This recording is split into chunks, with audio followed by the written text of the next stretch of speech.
What is going on, my beautiful LARPers and LARPettes? Today we're going to go over the brand new Smith & Wesson Performance Center Bodyguard 2.0 Comp. Why do you do this to me, Smith & Wesson? Why do you want to make me say that many words to introduce a gun? We should just call this the Bodyguard 2.0 Comp or the Comp Bodyguard 2.0. I don't know, something smaller, something a little bit cooler maybe.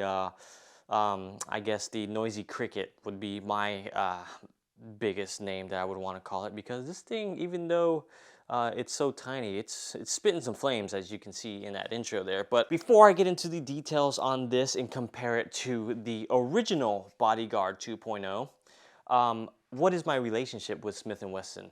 They send me out firearms for review. They sent me the original 2.0. They sent me this one a couple weeks ago before the actual embargo date, which was, I guess, a couple days ago.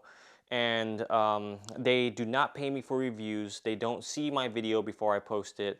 I give you a complete unbiased opinion on it, and I post it, and they watch it the same time you do. So shout out to Smith & Wesson for continuing to believe in the cause of me giving you some cool video or YouTube reviews. But let's get into the details, shall we? Why did they even create another Bodyguard 2.0 version?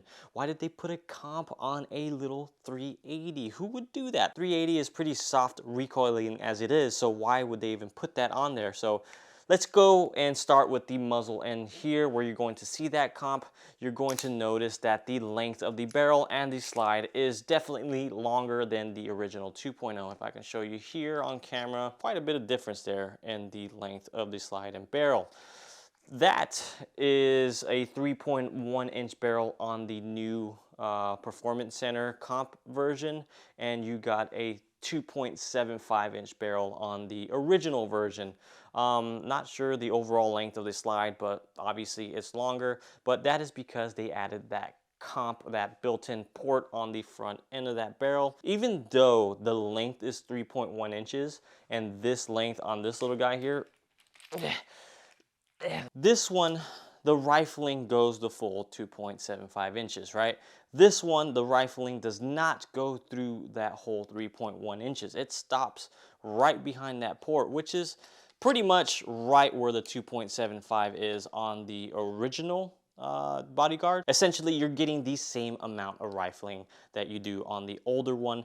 Thus, I don't think you're going to get a huge velocity shift on this one compared to this one. I don't know if that port's slowing it down a ton, but with that, you can, I don't know if you can see inside of there, but right there where the port kind of starts and then the front of that barrel ends, it's a just empty chamber. There's no rifling in there. It's just an empty chamber where the gases come up into it and then escape through that little port there and escape through this let's hit that lever on accident. But how does that compensator perform on these little 380s, right?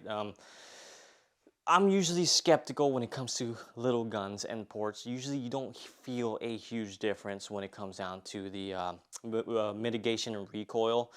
Usually I feel it on a bigger ported gun, but surprisingly on this little guy here, I was able to feel quite a bit of difference between the original here and comparing it to this one.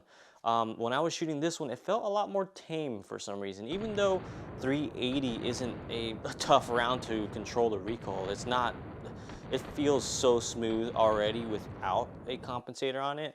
When I put this one in my hands, I was like, oh man, this is actually, it feels a little bit more smoother, a little bit less snappy. Even though this is not snappy, it just felt better in the hands. And I don't know if that has to do with the little bit of material that they added to it, basically the slide, the barrel, and then on top of that, the port doing some work.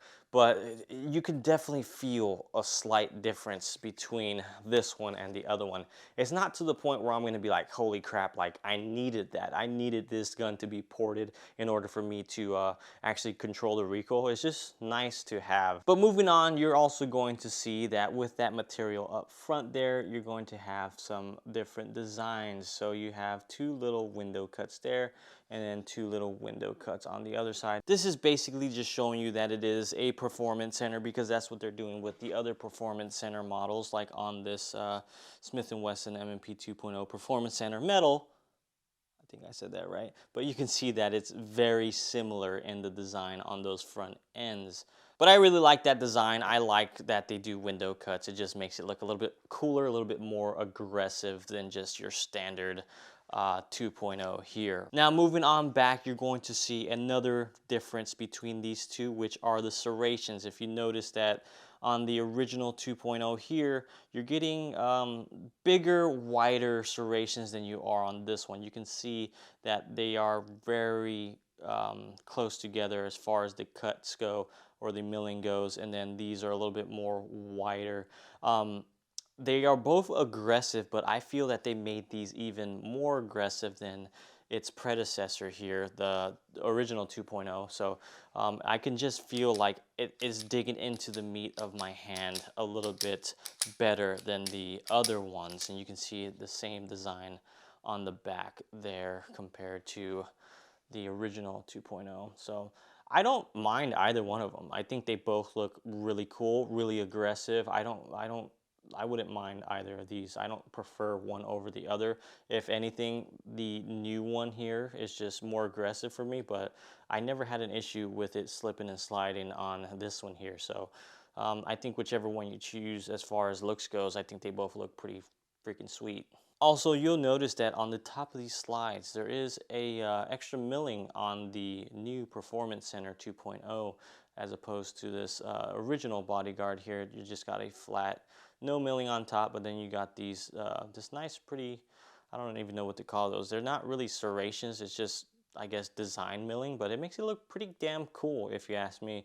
I would like to have that on my original Bodyguard here, but hey, it is what it is. When they come out with a new Performance Center version, they want to make it flashier, they want to make it cooler looking, so that way you can have a performance-centered gun, right? So on the original Smith & Wesson's, I want to pull it up, but you'll notice that this one here has a lot of cuts, a lot of serrations up top, a lot of ports.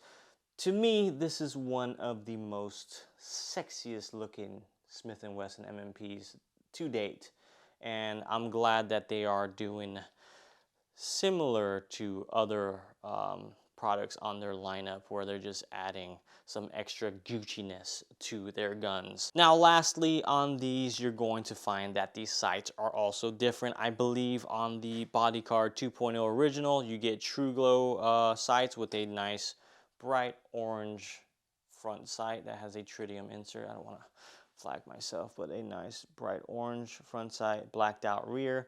And then on this one you get, I believe this is a Mariglow sight. You get like a yellowish front sight also with tritium, but I want you to pay really close attention to the actual rear sights. So without flagging myself here, I'm going to show you to the best of my abilities that the rear sights are different. So if you're looking at that there, you can see that the rear sight, which is on this one here, this Bodyguard 2.0 old one, the original version, I keep saying old, but it's not an old gun.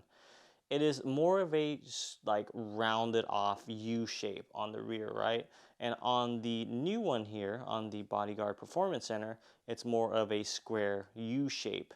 And if you pay attention to, if you see on the old one there, getting a good amount of space between the front post and the two rear posts. You can see that gap between the three posts are pretty significant.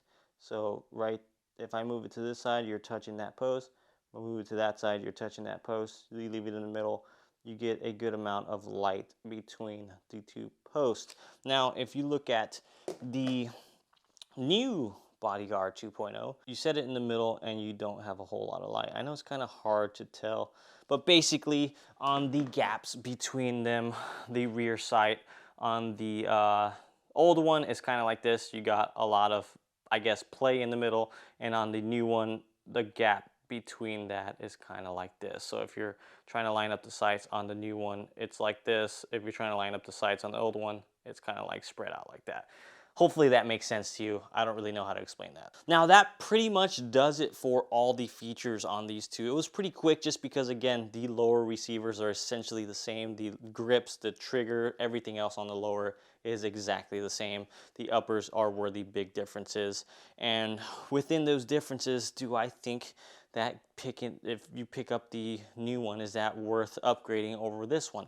My personal opinion is if you already have a Bodyguard 2.0, there's really no need for you to spend another, this one's like 550, this one's 450. There's no need for you to spend another 550 bucks on this one here. They're pretty much going to both perform almost the same. You're getting a little bit better Gucci looking gun with a comp that's going to, I guess, somewhat tame the 380 round, which is already extremely tame round. But is that enough to drop a whole other 550 bucks? Probably not. But if you are looking into these two for your first time purchase of one of these, I would 100% go with this one, because to me, this one, it just fits my criteria more. I like the way it looks. I like the way it shoots, to be honest, compared to this one. And I just like the length of the barrel as well. And the reason why I like the length of the barrel is because I always feel a little bit sketched out when I'm shooting this one. And again, I don't have large hands for a guy. And my thumb is like almost at the end of that muzzle there. So when I'm shooting, and I feel like if I get a wrong grip or something like that, and I kind of put my thumb too much forward, I don't want to blow off my tip, you know? So if I'm shooting this one, I felt a little bit more confident gripping that gun and putting my thumb in that position. You got that extra material up front, so I don't make an accidental mistake on putting that thumb forward. Those of you that have bigger hands might appreciate this one more, just because if you have longer fingers, you're not going to have that issue. I feel like if somebody had really long fingers on this gun, it can get pretty dicey at the end of that muzzle. But overall, I think Smith & Wesson continuing to upgrade their line and getting the performance centers out there on different models, I think is just great. I think just giving people options is awesome. The only downside that I see to this, I mean, I love the port, I love the design, I love everything about this little gun. I just think they should have had an optic cut available on this. I know it might seem impossible to put an optic cut on this, but it is very, very, very possible. My buddy Vinny from Monsoon Tactical, he does optic cuts for these little tiny guns here, and it looks absolutely, like, it looks great on these guns.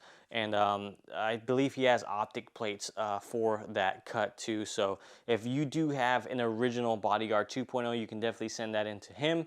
And you could also get a port cut out on that too. But optic cuts are, to me, the downside on these two. But overall, as a 380, these are my favorite 380 guns. Just the Bodyguard 2.0 series, I think, is absolutely awesome for 380, and they continue to perform. I think I have around 1,500 rounds out of this little guy, no issues whatsoever. And on this new Bodyguard 2.0, I think I put around maybe 500 rounds or 450 or something like that through this one, and it performed great as well. But what do you guys think of the Bodyguard series themselves, or even the new Bodyguard 2.0 Performance Center?